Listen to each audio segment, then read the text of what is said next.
Brought to you by Sensodent K। अभी लेके आए सेंसोडेंट के। टूथ का करंट गॉन तो लाइफ का करंट ऑन। डायबिटीज एक ऐसी बीमारी है जिसका असर आपके शरीर के हर अंग पर पड़ता है, लिवर से लेकर दिल तक। पर इतना ही नहीं, डायबिटीज का सीधा असर आपकी सेक्सुअल लाइफ पर भी पड़ता है। अगर आप में से किसी को डायबिटीज डायग्नोस हुआ है हाल फिलहाल में और उसके बाद आपने अपनी सेक्स लाइफ में कुछ बदलाव नोटिस किए हैं, तो ये केवल आपके दिमाग की उपज नहीं है, क्योंकि वाकई ऐसा होता है। हमारे देश में डायबिटीज एक बहुत ही आम समस्या बन गई है, इसलिए इस मुद्दे पर सही जानकारी होना बेहद ज़रूरी है। आज के एपिसोड में डॉक्टर से जानेंगे कि क्या डायबिटीज का असर पेशेंट की सेक्स लाइफ पर भी पड़ता है, दोनों के बीच में कनेक्शन क्या है आखिर, साथ ही जानेंगे इलाज। सुनिए। करीबन 50% लोगों को, डायबिटीज के मरीजों को सेक्सुअल प्रॉब्लम्स होती है, और दोनों महिलाओं को और पुरुषों को, दोनों को ये सेक्सुअल प्रॉब्लम्स हो सकती है। पुरुषों में जो है 3 तरह की प्रॉब्लम हो सकती है डायबिटीज की वजह से। एक तो लॉस ऑफ लिबिडो, मतलब सेक्स की इच्छा कम होना, उसको लॉस ऑफ लिबिडो कहते हैं। दूसरा इरेक्टाइल प्रॉब्लम, मतलब जो आपका लिंग है वो सेक्स के लिए इतना स्टिफ नहीं होता या हार्ड नहीं होता। तीसरा जो होता है प्रीमेच्योर इजैकुलेशन, मतलब सेक्स जल्दी ही खत्म हो जाता है।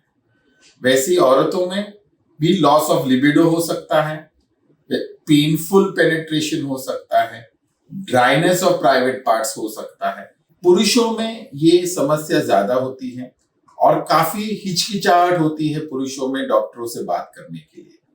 तो पहला ये एडवाइस है कि आप अपने डॉक्टर के साथ खुल के बात करें ताकि डॉक्टर इसका उपचार कर सके। और जो लॉस ऑफ लिबिडो है या फिर इच्छा कम होना, ये 2 तरह का हो सकता है। एक तो अगर आपकी शुगर बहुत हाई है तो मेटाबॉलिक कॉजेस की वजह से आपकी लिबिडो कम होती है। दूसरा इंसुलिन रेजिस्टेंस या मोटापा जो डायबिटीज में देखा जा सकता है, उसके वजह से हमारी जो मेल हार्मोन है टेस्टोस्टेरॉन वो कम हो जाती है। इसको हम मेडिकली LOH भी कहते हैं, लेट ऑनसेट हाइपोगोनाडिज्म। टेस्टोस्टेरॉन कम होने के कारण आपकी इच्छा भी कम होती है, आपकी बॉडी की मसल मास कम होती है, मोटापा बढ़ता है। ये सब जो है हम एक टेस्ट करते हमें मालूमात हो सकती है और इसकी ट्रीटमेंट हो सकती है। दूसरा जो कॉमन प्रॉब्लम है वो है इरेक्टाइल डिसफंक्शन। इरेक्टाइल डिसफंक्शन का ये मतलब होता है कि आपका लिंग इतना स्टिफ नहीं होता ताकि आप सेक्स कर सके। इसका आपको डॉक्टरों के साथ एक चर्चा होनी चाहिए। पहले आपकी हार्मोनल टेस्ट होनी चाहिए, जैसे टेस्टोस्टेरॉन हो, थायराइड की टेस्टिंग हो, ब्लड शुगर कंट्रोल हो, कोलेस्ट्रॉल हो, लिवर फंक्शन टेस्ट हो, किडनी फंक्शन टेस्ट हो, हीमोग्लोबिन हो, ये सब मेटाबॉलिक टेस्टिंग होनी चाहिए। इसके बाद अगर हमें कॉजेज नहीं दिखता है तो हम इसकी ट्रीटमेंट कर सकते हैं। प्रीमेच्योर इजैकुलेशन मतलब सेक्स जल्दी खत्म होना, ये भी डायबिटीज की वजह से हो सकता है और इसकी भी ट्रीटमेंट होती है।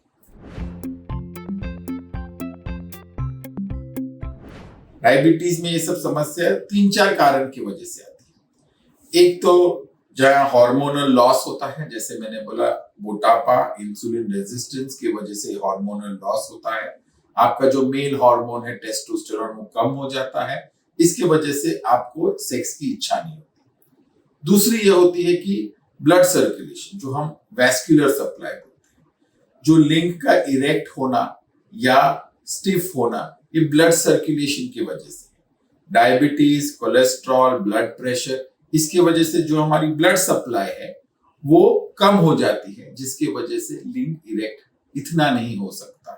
इसकी वजह से आपको इरेक्टाइल डिसफंक्शन हो सकता है। तीसरा वजह होता है न्यूरोपैथी, नसों की वजह से। तो आपको जो स्टिमुलेशन होता है वो कम लगता है, जिसकी वजह से ब्लड सर्कुलेशन कम होती है और आपको इरेक्टाइल डिसफंक्शन हो सकता है। चौथा होता है साइकोलॉजिकल, कि आप इसके बारे में ज्यादा सोचते हैं, मोर देन रिक्वायर्ड, और स्ट्रेसफुल लाइफ जीते हैं, जिसके वजह से ये हो सकता है। वैसे ही महिलाओं में कभी कोई फंगल इन्फेक्शन, ऐसा इन्फेक्शन हो सकता है जिसकी वजह से भी सेक्सुअल इंटरकोर्स पेनफुल हो सकता है। ये सब जो समस्या है जो डायबिटीज में देखा जा सकता है, ये आपको अपने डॉक्टर के साथ डिस्कस करना है और हर एक समस्या का हल होता है, लेकिन इसको प्रॉपर स्ट्रक्चर्ड वे में डिस्कस करना है। इसकी थोड़ी सी इन्वेस्टिगेशंस होती है, इसके बाद एप्रोप्रिएट मेडिसिन देके आपकी जो जिंदगी अच्छी और खुशहाल बना सकते हैं। अब ये तो साफ है कि डायबिटीज़ होने के बाद कुछ लोगों को सेक्सुअल हेल्थ प्रॉब्लम्स होती हैं, समस्याएं आती हैं, पर इनका इलाज बड़ी आसानी से हो सकता है, बशर्त आप एक डॉक्टर से मिले। जो टेस्ट आपको अभी बताए गए हैं उन्हें करवाइए। आपके साथ क्या समस्या आ रही है एक बार ये पकड़ में आ जाए तो इलाज बिल्कुल मुमकिन है। अब बढ़ते हैं सेहत के अगले सेगमेंट की तरफ, तन की बात। दोपहर की नींद के फायदे जानते हैं? सुनकर कल से शुरू कर देंगे।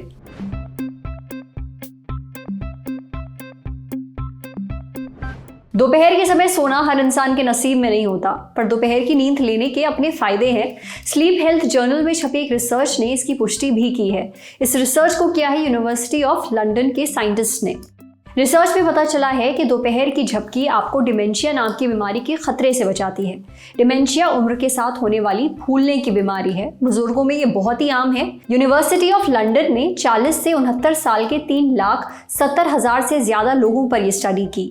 स्टडी के नतीजे चौंकाने वाले थे। स्टडी से मिले डेटा के मुताबिक जो लोग दोपहर में सोते हैं उनका ब्रेन वॉल्यूम दोपहर में नहीं सोने वालों के मुकाबले 1.3 दशमलव ज्यादा है, और ज्यादा ब्रेन वॉल्यूम का मतलब है डिमेंशिया का कम खतरा।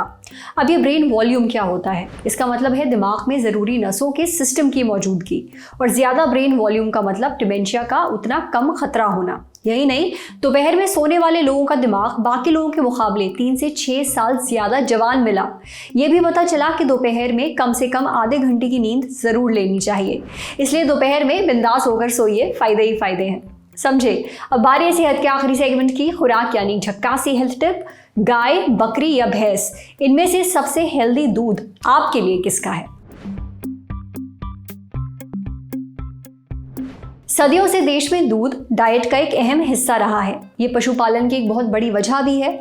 जैसे कि बकरी, गाय और भैंस, कभी कभी घर में बुजुर्ग सलाह देते हैं कि अगर हार्ट की समस्या है तो भैंस का दूध नहीं, गाय का दूध पियो। एक डिबेट हमेशा रहती है कि गाय, भैंस और बकरी के दूध में सबसे हेल्दी कौन सा है।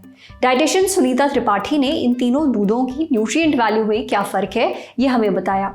सबसे पहले बात करते हैं गाय के दूध की। भैंस और बकरी के कंपैरिजन में गाय के दूध में फैट की मात्रा सबसे कम होती है, लेकिन इसमें प्रोटीन की मात्रा भी भैंस के दूध के मुकाबले कम होती है। फिर इसको पीने का फायदा क्या?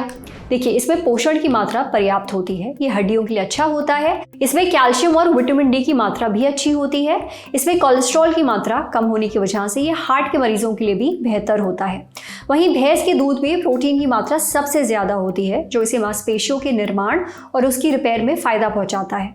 इसमें बकरी के दूध के मुकाबले कैल्शियम और आयरन की मात्रा भी ज्यादा होती है। हालांकि इसमें कोलेस्ट्रॉल की मात्रा ज्यादा होने के कारण ये हार्ट के मरीजों के लिए सही नहीं होता। वहीं बकरी के दूध के अलग फायदे हैं, जैसे इसमें लैक्टोज की मात्रा कम होती है, इस वजह से ये आसानी से पच पाता है। ये लैक्टोज इंटॉलरेंट लोगों के लिए बेहतर होता है। तीनों के मुकाबले इनमें विटामिन ए और विटामिन बी की मात्रा भी अच्छी होती है। आप अपनी हेल्थ और ज़रूरतों के हिसाब से इन तीनों में से किसी एक को चुन सकते हैं। आज सेहत पर इतना ही। अगर आप एक डॉक्टर हैं, हमसे कुछ शेयर करना चाहते हैं, तो जो ईमेल आईडी इस वक्त आपको अपनी स्क्रीन पर दिख रही है उस पर हमें एक मेल भेज दीजिए। शुक्रिया।